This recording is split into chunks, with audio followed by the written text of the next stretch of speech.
ایک دفعہ پھر آپ کی سماعتوں کا شکریہ۔ کتاب کا نام جیسا کہ آپ جانتے ہیں دو قرآن، گزشتہ سے پیوستہ۔ ڈاکٹر غلام جیلانی برق لکھتے ہیں، اللہ نے آنکھیں، کان اور عقل دیکھنے، سننے اور سوچنے کے لیے عطا کی ہے۔ جو قوم ان اعضاء و حواس کو استعمال نہیں کرتی وہ حقیقتاً اندھی، بہری اور لا یعقل ہے۔ وہی لوگ صاحب عقل ہیں جو کائنات کے مناظر و حقائق کو ایک حقیقت رس نگاہ سے دیکھتے ہیں، اور اس آواز کو جو کائنات کے ہر ذرے سے بلند ہو رہی ہے کان لگا کر سنتے ہیں۔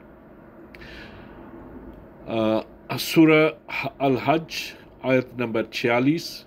یہ لوگ مناظر عرضی کی کیوں سیر نہیں کرتے تاکہ ان کے دل سمجھنے لگ جائیں اور کان سننے کی نعمت سے بہرور ہوں۔ ایک قوم کا زوال دراصل زوال حسیات کی داستان ہے۔ سورہ حج آیت نمبر 46۔ دراصل آنکھیں اندھی نہیں ہوتی بلکہ ایک مردہ قوم کے دل بے حس ہو جاتے ہیں۔ دنیا کی بعض اقوام موٹروں اور طیاروں پر سوار ہو کر زیادہ حیات طے کر رہی ہیں، اور ہم یا تو شکستہ پا ہو کر ٹھنڈے سایوں میں محو استراحت ہیں اور یا آہستہ خرام اونٹوں پر جھامتے چلے جا رہے ہیں۔ ہمارے سست رو کارواں کا بمراحل پیچھے رہ جانا حتمی و یقینی ہے۔ مبارک ہیں وہ لوگ جو اپنے لیے بہترین سواریوں کا انتخاب کرتے ہیں۔ سورہ زمر آیت نمبر 17 اور 18۔ مبارک ہیں وہ لوگ جو کسی کی بات کو سن کر احسن اقوا چیز کو اختیار کرتے ہیں۔ مسلمان دنیا کے ہر کونے میں پھیلے ہوئے ہیں، جنہیں باوجود اختلاف رنگ و نسب چند چیزوں نے متحد کر رکھا ہے: واحد خدا، واحد رسول، واحد کتاب، واحد عربی زبان، صلاۃ و عبادات میں اور واحد قبلہ۔ ہمارے علماء و اغنیاء کو حکم دیا گیا تھا کہ ہر سال کعبہ میں جمع ہو کر قومی فلاح کی سبیل سوچیں اور استحکام ملت کے ذرائع پر غور کریں۔ تفکر فی الآفاق قیام امت کا سب سے بڑا ذریعہ ہے، اور اس قانون اصلاح و بقا کا علم حاصل کرنا جو کائنات میں محو عمل ہے، نجات و حیات کا سب سے بڑا وسیلہ ہے۔ سورۃ مائدہ آیت نمبر 97۔ اللہ نے عزت کے گھر کو حرمت والے مہینوں جن میں جنگ بند کر کے وسائل حیات سوچنے کا حکم دیا گیا ہے اور قربانی کے جانوروں کو امت کے لیے ذریعہ استحکام بنایا ہے۔ کعبہ کی تعمیر کا بڑا مقصد یہ ہے کہ تم یہ معلوم کر سکو کہ اللہ کا علم ارض و سما کو محیط ہے، اور وہ یہ کہ ہر چیز کو جانتا ہے۔ لیکن آج کعبہ میں کوئی ایسی دستگاہ موجود نہیں جو اللہ کے بے پناہ علم کی طرف رہنمائی کرے۔ غور فرمائیے کہ سمندر کی تاریک گہرائیوں میں مچھلی کے انڈے سے مچھلی ہی پیدا ہو رہی ہے۔ کوہکاف کے سیاہ غار میں ایک مچھر کا بچہ مچھر مر رہا ہے۔ بطون حیوانات میں قطرات منویہ مناسب موضوع اور صحیح اشکال اختیار کر رہے ہیں۔ جو جوف صدف میں قطرہ آب گوہر بن رہا ہے، نہ کہ کوئلہ۔ اللہ اکبر۔ اس عالم الغیب کی جہانگیر اور ہما بین نگاہ سے کوئی چھوٹی سے چھوٹی مخلوق بھی نہیں بچی ہوئی۔ ہر مقام اور ہر محل پر نہایت صحت و استحکام سے کام ہو رہا ہے۔ کائنات کی یہ کارگاہ جلیل نہایت نظم و نسق سے چل رہی ہے، میزان و اعتدال سے چل رہی ہے۔ کہیں کوئی غلطی نہیں، سکم نہیں، بد نظمی نہیں اور فتور نہیں۔ سورہ ملک آیت نمبر 3۔ بار بار دیکھو، کیا تمہیں اصلاح انتہا سلسلہ خلق میں کوئی بد نظمی نظر آتی ہے؟ کیا اللہ کے اس ہیبت انگیز علم کا اندازہ لگانے کے لیے کعبہ میں کوئی دستگاہ موجود ہے؟ نہیں۔ اس لیے اللہ کا منشا پورا نہیں ہو رہا ہے۔ آج حج محض ایک رسم بن کر رہ گیا ہے۔ وہاں انسانوں کی ایک بھیڑ جمع ہوتی ہے جو چند حرکات طوعاً و کرہاً سر انجام دینے کے بعد واپس آ جاتی ہے۔ کوئی نیا تخیل اور کوئی دنیا درس حیات سیکھ کر نہیں آتی۔ کعبے کے یہ فرائض کسی حد تک آج آکسفورڈ اور کیمبرج یونیورسٹیاں سر انجام دے رہی ہیں، جہاں دنیا کے ہر گوشے سے طلبہ صحیفہ کائنات کا درس لینے آتے ہیں۔ قرآن حکیم میں مسلمانوں کو امتن وسطن یعنی اعتدال پسند کہا گیا ہے۔ ہم کئی طرح سے امت وسطیٰ ہیں۔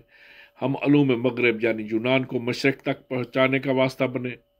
عیسائیت، یہودیت، بودھزم اور ہندو دھرم جسم کو کچل کر خشک روحانیت کی تبلیغ کر رہے تھے، ہم نے جسم و روح اور دین و دنیا میں آتشی پیدا کی۔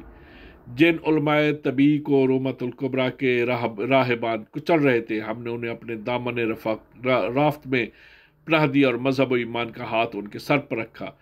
پھر جغرافیائی حیثیت سے بھی ہم امتن وسطیٰ ہیں، یعنی ربع مسکون کے عین وسطی حصوں میں آباد ہیں۔ بدیگر الفاظ ہم اس چراغ کی طرح ہیں جو وسط محفل میں جل رہا ہو۔ ہمارا یہ مذہبی اور جغرافیائی فرض تھا کہ ہم دنیا کو علم و عرفان کی روشنیوں سے جگمگاتے اور اقوام کی نگاہوں کو تجلیات معارف سے خیرہ کرتے، لیکن وائے برما کی جہالت سے ہمارا اپنا گھر تاریک ہو رہا ہے۔ ایک بادشاہ اپنے محل کو جواہرات سے سجاتا ہے، دنیا کے بہترین صلاح اور نقاشی کرتے ہیں، ایرانی غالیچے بچھائے جاتے ہیں، سنہرے پردے لٹکائے جاتے ہیں، بہترین پھولوں کے گلدستے لگائے جاتے ہیں اور زیب و زینت کا آخری کمال دکھلایا جاتا ہے۔ پھر کتنا ظلم ہوگا اگر اس کی چہیتی بیوی، بچوں، خادموں اور درباریوں میں اس زیب و جمال کو پسند کرنے کی حس ہی موجود نہ ہو، اور وہ اس محل میں بیل کی طرح داخل ہو کر اس کی سجاوٹ سے غیر متاثر رہتے ہو۔ یہی حال مسلمانوں کا ہے۔ مالک الارض والسماء نے تارے میں فلک کو کن خیرہ ساز نقوش سے آراستہ کر رکھا ہے۔ فرش زمین پر پھولوں کی کیا قیامت انگیز بہار جما رکھی ہے، کائنات میں حسن و شباب کا کیا طوفان ابل رہا ہے، لیکن وائے برما کہ ہماری آنکھیں اس حسن و جمال سے متمتع ہونے کی صلاحیت ہی نہیں رکھتی۔ ایک بیل کو کیا معلوم کہ طلوع و غروب آفتاب کی رنگینیوں میں کیا حسن ہے، اور ایک اللہ دہکانی کو کیا معلوم کہ ساون کی اودی گھٹائیں کیف مستی کا کیا کیف انگیز پیام دے رہی ہیں۔ سورہ صافات آیت نمبر 6۔ ہم نے آسمان کو حسین ستاروں سے سجا رکھا ہے، ہم نے آسمان کو کئی حصوں میں بانٹ کر اسے اہل نظر کے لیے سجا دیا ہے۔ سورہ حجر آیت نمبر 16۔ ہے کوئی لطف اٹھانے والا، پسند کرنے والا اور دیکھنے والا؟ اگر جو درست ہے کہ قرآن کے اولین و آخرین مخاطب ہم ہی ہیں، تو سنیے قرآن کیا کہتا ہے۔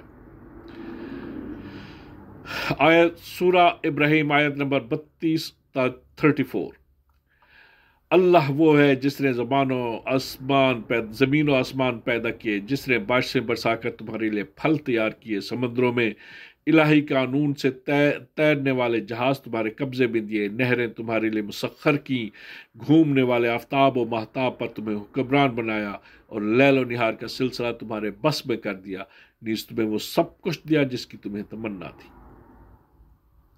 اس آیت میں لکم یعنی تمہارے لیے کا لفظ 5 دفعہ استعمال ہوا ہے۔ مطلب یہ کہ یہ تمام نعمتیں مسلمانوں کے لیے تھیں اور مسلمانوں کے واسطے سے باقی عالم انسانیت کے لیے، لیکن آج سورج، بجلی، روشنی اور اسیر کو فرنگ نے مسخر کر رکھا ہے، سمندر کے محیط سطح پر ان کی حکومت ہے، باغات و انہار کے مالک وہی ہیں، آبشاروں اور نہروں سے وہی لوگ بجلی نکال کر دنیا کو روشنی اور طاقت دے رہے ہیں، اور ہم بجلی کے لیمپ کو دیکھ کر صرف حیران ہوتے رہتے ہیں۔ یہ کیوں؟ اس لیے کہ سورہ بقرہ آیت نمبر 258 اللہ تعالیٰ کے ارشاد گرامی ہے، اللہ اپنے اوپر ظلم توڑنے والوں کو کبھی سیدھی راہ پر نہیں ڈالتا۔ سورہ بقرہ آیت نمبر 22۔ اللہ نے زمین کو تمہارے لیے بستر بنایا، اور مقام حیرت ہے کہ ہم اپنے بستر کی ماہیت تک سے ناواقف ہیں۔ ہمیں یہ قطعاً معلوم نہیں کہ یہ زمین کن عناصر سے تیار ہوئی، کب بنی، کس سہارے پر قائم ہے، اس کے بطن میں کیا ہے، اور یہ اس پر پانی کہاں سے آ گیا۔ ہمارے یہ ہمدان ملا کہتا ہے کہ یہ سب کچھ اللہ کی قدرت سے ہوا، لیکن کیا اس قدرت کا علم حاصل کرنا ہمارے فرائض میں شامل نہیں؟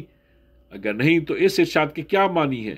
سورہ مائدہ آیت نمبر 97۔ یہ اس لیے کہ تاکہ تمہیں معلوم ہو جائے کہ اللہ کا علم ارض و سما کو محیط ہے۔ فولاد سے تیار شدہ اشیاء مثلا جہازوں، طیاروں، ٹینکوں اور توپوں کی ہیبت سے آج دنیا لرز رہی ہے۔ وہ قومیں کس قدر طاقتور ہیں جنہیں استعمال فولاد کا علم حاصل ہے، اور وہ قومیں کس قدر ضعیف و ذلیل ہیں جو اس علم سے بیگانہ ہیں۔ آج سے 1362 سال پہلے ایک امی نے فاران کی چوٹیوں سے مسلمان عالم کو یہ پیغام سنایا تھا۔ سورہ حدید آیت نمبر 25، ہم نے فولاد اتارا جس میں زبردست ہیبت اور دنیا کے لیے بے شمار فوائد ہیں، لیکن مسلمانوں نے اس طرف توجہ نہیں دی اور ذلت اور رسوائی کے جہنم میں دھکیل دیے گئے۔ اگر آج ہماری برائے نام اسلامی سلطنتیں فولاد کے استعمال سے آگاہ ہو جائیں تو ان کا موجودہ ضعف قوت میں اور انحطاط عروج میں بدل جائے۔ ان آیات کی موجودگی میں یہ کہنے کی جرات کی جا سکتی ہے کہ قرآن تمام زبانوں کے لیے درس ہدایت نہیں۔ فی الحقیقت رسول عربی کا دیا ہوا ان آیات کی موجودگی میں یہ کہنے کی جرات کسے ہو سکتی ہے کہ قرآن تمام زبانوں کے لیے درس ہدایت نہیں۔ فی الحقیقت رسول عربی علیہ السلام کا دیا ہوا پیغام وہ عالی شان دستور العمل ہے جس پر کاربند ہونے کا لازمی نتیجہ زندگی، قوت، حشمت، تسخیر،